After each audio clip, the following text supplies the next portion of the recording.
FM बोले तो radio city 95 FM रगरग मी Kolhapur city. आणि आज गर्व महाराष्ट्राचा या सेगमेंटमध्ये आपल्यासोबत बोलण्यासाठी ऑफकोर्स आमच्या स्टुडिओमध्ये आहेत ॲडव्होकेट जावेद फुलवाले. नमस्ते सर. नमस्कार. ॲक्च्युली सरांची ओळख करून देणं खूप महत्त्वाचं वाटतं मला, आणि या विषयाबद्दल सुद्धा सगळ्यांपर्यंत पोहोचणं खूप महत्त्वाचं आहे. कारण आपण धर्मादाय कार्यालय किंवा वक्फ ट्रस्ट हे नाव खूपदा ऐकलेलं असतं, पण नेमकं हे वक्फ ट्रस्ट काय आहे, त्याचं कामकाज कसं चालतं, म्हणजे काय त्यांची ट्रस्टी तिथे काय काम करतात, या सगळ्या गोष्टींचा खुलासा करण्यासाठी याच्यामधले तज्ज्ञ म्हणेन मी, म्हणजे जवळजवळ 150पेक्षा जास्त धर्मादाय कार्यालय आणि वक्फ बोर्डची कामं क्लायंट त्यांचे आहेत. तो आज या सगळ्याबद्दल सविस्तर आपण त्यांच्याकडून जाणून घेणार आहोत. सर, तुम्ही स्वतः तुमचं एक फाउंडेशनसुद्धा चालवता. राहत फाउंडेशन नाव आहे त्याचं, राहत फाउंडेशन ईस्ट असं त्याला म्हटलं जातं आहे. सो या सगळ्याबद्दल सुद्धा आज आपल्याला कळणार आहे. सर, पुन्हा एकदा तुमचं रेडिओ सिटीमध्ये खूप खूप स्वागत आहे. थँक्यू. पहिल्यांदा मीच आपलं आभार मानतो की या प्लॅटफॉर्मवर तुम्ही मला बोलायची संधी दिली आणि माझे विचार लोकांपर्यंत पोहोचवण्याची मला एक प्लॅटफॉर्म उपलब्ध करून दिलं. त्याबद्दल रेडिओ सिटीचं मी पहिल्यांदा आभार मानतो. Thank you sir, thank you so much. आणि ॲक्च्युली ट्रस्ट असतात किती प्रकारचे आणि त्याची नोंदणी कुठं केली जाते बरं? तसं बघायला गेलं तर महाराष्ट्रात फक्त 2 ठिकाणी ट्रस्टची नोंदणी केली जाते. एक म्हणजे धर्मादाय कार्यालयामध्ये आणि दुसरं वक्फ बोर्डमध्ये. तर धर्मादाय कार्यालयामध्ये जे ट्रस्ट नोंद होतात तिथं 6 कॅटेगरीमध्ये ट्रस्ट नोंद होतात. त्यामध्ये ए कॅटेगरीमध्ये हिंदू मंदिरं वगैरे येतात, बी कॅटेगरीमध्ये मुस्लिम मंदिर, मस्जिद, दर्गा, कब्रस्तान हे येतात.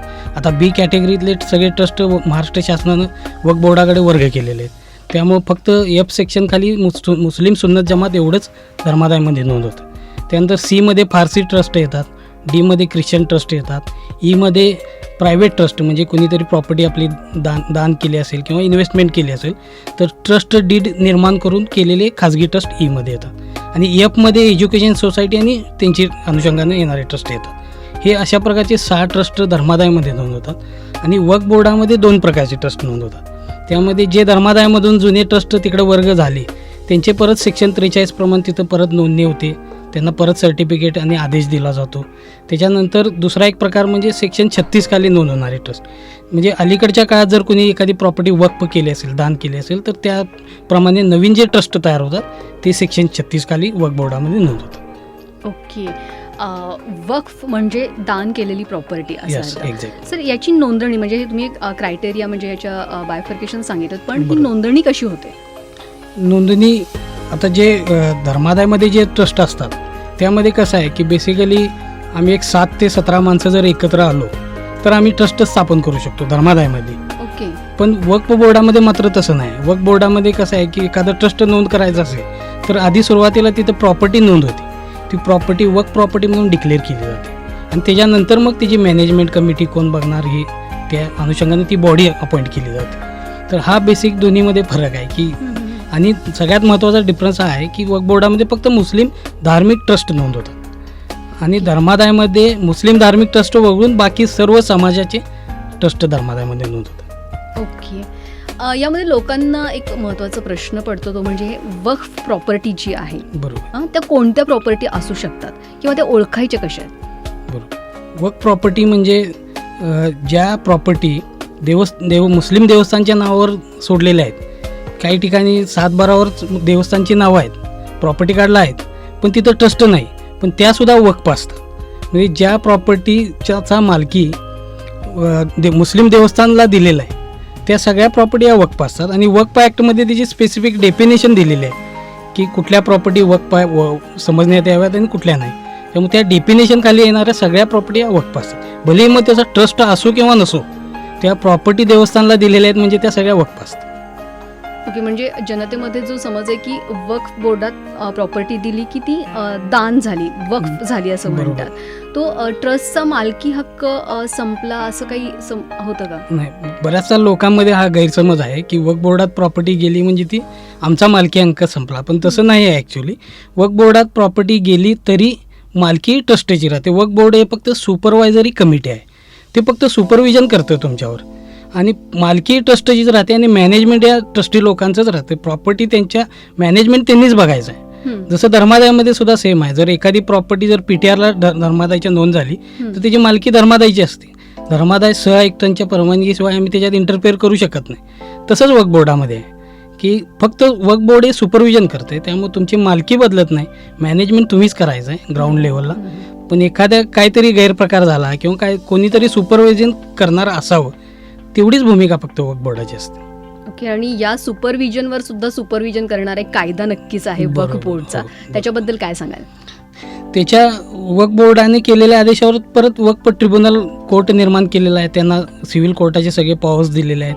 तिथं 3 जजेसचं पॅनल असतं, त्यामुळं तिथंही सिव्हिल कोर्टासारखं कामकाज चालतं आहे. त्यामुळं जे तुम्हाला इथं धर्मादायमध्ये जे काय सुविधा उपलब्ध होतात त्या सगळ्या तिथंसुद्धा उपलब्ध होतात.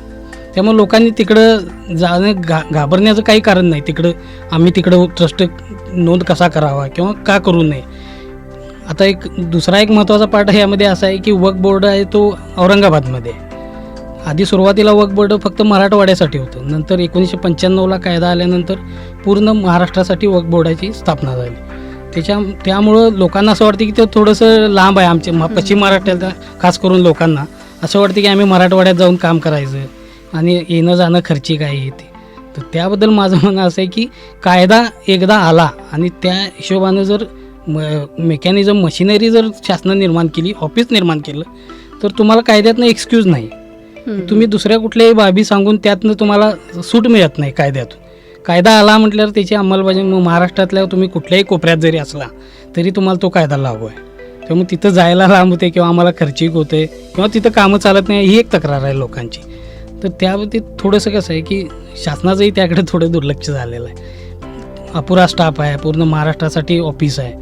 तरी पण आता यंग जनरेशन त्या ठिकाणी काम करते आहे. ती चांगल्या पद्धतीनं आता थोड्या सुधारणामध्ये होत आहेत. थोडं स्पीडी थोडंसं काम सुरू झालेलं आहे. लोकांनी त्याची निगेटिव्ह भूमिका सोडून जो कायद्यानं आपल्याला जबाबदाऱ्या जे दिलेल्या आहेत त्या पार पाडणं आवश्यक आहे. आणि ते भलेही लांब जरी असलं, काम जरी स्लो तिथं होत असलं तरी तुम्ही ते काम करणं गरजेचंच आहे, कारण कायद्यानं तुम्हाला ते बंधनकारक केलेलं आहे. पण वक्फ बोर्डकडे बघण्याची लोकांची जी मानसिकता आहे, म्हणजे थोडीशी अनास्था म्हणूया आपण, किंवा तिथे येण्यासाठी सुद्धा त्यांच्यामध्ये थोडंसं कचवसतात किंवा निराशाजनक स्थिती आहे.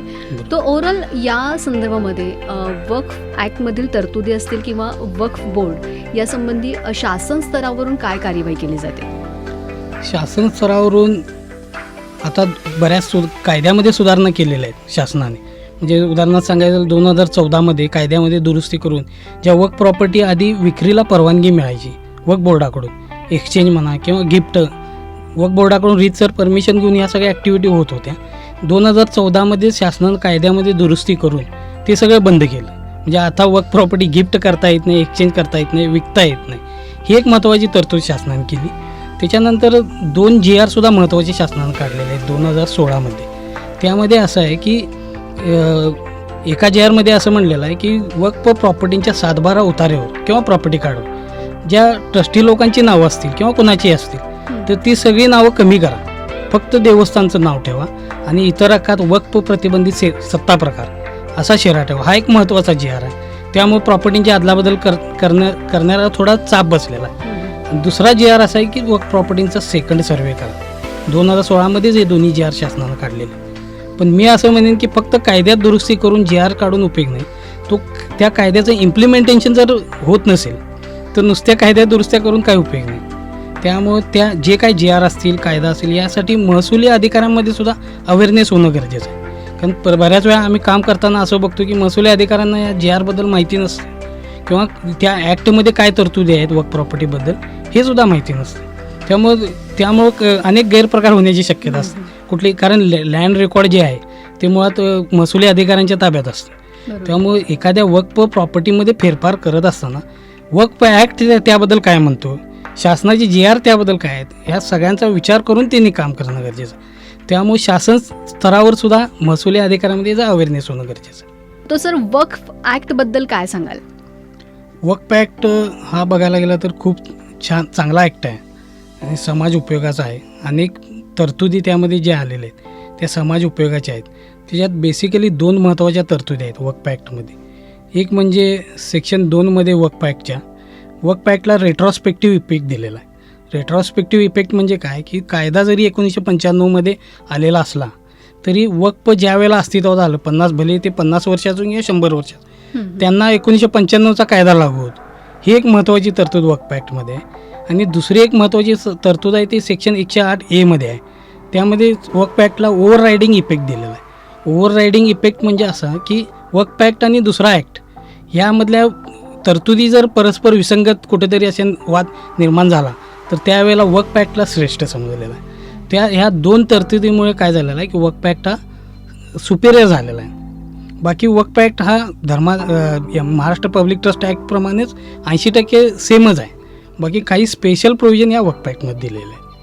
मला वाटतं की ज्या पद्धतीने तुमची ॲडव्होकेसी चालती आहे लोकांना बरीच राहत मिळते आहे आणि म्हणूनच तुम्ही राहत फाउंडेशन ईस्ट नावाची एक फाउंडेशनसुद्धा चालवता. त्याबद्दल काय सांगाल? मी राहत फाउंडेशन या ट्रस्टच्या मार्फत अनेक सामाजिक उपक्रम करायचा प्रयत्न करतो. अनेक अवेअरनेस प्रोग्राम मी घ्यायचा प्रयत्न करतो की त्या अवेअरनेस त्या फाउंडेशनच्या नावाखालीच मी एकदा वक्फ बोर्डाचा कॅम्प कोल्हापूरमध्ये घ्यायचा अशा पद्धतीचं एक नियोजन केलं होतं. त्या हिशोबाने मी CEO जे आहेत वक्फ बोर्डाचे त्यांना इन्व्हिटेशनसुद्धा दिलं होतं. कार्यक्रमाचे पूर्ण नियोजन माझं झालं होतं पण या पॅन्डेमिक सिच्युएशनमुळे मला ते साध्य करता आलं नाही. पण बरेच मी रक्षाबंधनाचा कार्यक्रम असू दे किंवा बाकीच्या माझे जे काय सोशल वर्क आहे ते मी माझ्या फाउंडेशनच्या मार्फत करतो. सर आज तुम्ही या प्लॅटफॉर्मवरून सगळ्या संस्था चालकांना काय मेसेज द्याल? मी त्यांना एवढंच सांगेन की जसं आपण आपलं आरोग्य चांगलं राहावं म्हणून आपण जसं वेळेवर जेवण घेतो तसं संस्थेचं सुद्धा आरोग्य असते. त्याप्रमाणे तुम्ही कायदेशीररित्या अपडेट राहणं गरजेचं आहे. म्हणजे जसं जे कायद्यानं तुमच्यावर जबाबदाऱ्या दिलेल्या आहेत त्या तुम्ही पार पाडल्या पाहिजे. त्या जर पार तुम्ही नाही पाडल्या तर जसं माणसानं जेवण नाही घेतलं त्याचं आरोग्य बिघडते तसंच संस्थेचं आरोग्य बिघडणं आणि त्यातनं मग बरेच कॉम्प्लिकेशन्स निर्माण होऊ शकतात. त्यामुळे तुम्ही कायदेशीररित्या संस्था चालक म्हणून अपडेट राहणं गरजेचं आहे. जसे तुमचे चेंज रिपोर्ट असतील किंवा ऑडिट रिपोर्ट असेल ते वेळोवेळी तुम्ही हजर करणं गरजेचं आहे. तुमच्या घटनेत दुरुस्ती करणं आवश्यक असेल तर ते करून घेणं गरजेचं आहे. लँड रेकॉर्डमध्ये त्या अनुषंगाने दुरुस्त्या कराव्या लागल्या तर ते तुम्ही करून घेणं गरजेचं आहे. त्यामुळे त्या कायद्यानं ज्या जबाबदाऱ्या संस्था चालक म्हणून तुमच्यावर दिलेल्या आहेत त्या सगळ्या तुम्ही पार पाडणं आवश्यक आहे. त्या सगळ्यांनी पार पाडाव्या असं मी सगळ्यांना सांगतो. येस, ॲक्च्युली लोकशाहीमध्ये जगण्यासाठी मला वाटतं की कायदा हे खूप मोठं कवच सर्वसामान्य लोकांसाठी आहे. आणि हे कवच कसं वापरायचं आहे हे तुम्ही आज लोकांपर्यंत पोहोचवता. इतकं छान तुमचं काम चालतं. आज गर्व महाराष्ट्राचा या सेगमेंटमध्ये तुम्हाला बोलून तुमच्याशी गप्पा मारून ही गोष्ट या प्लॅटफॉर्मवरून लोकांपर्यंत पोहोचवताना खरंच आम्हाला खूप आनंद होतो. सर तुमच्या पुढच्या सगळ्या वाटचालीसाठी all the very best and thank you so much. Thank you.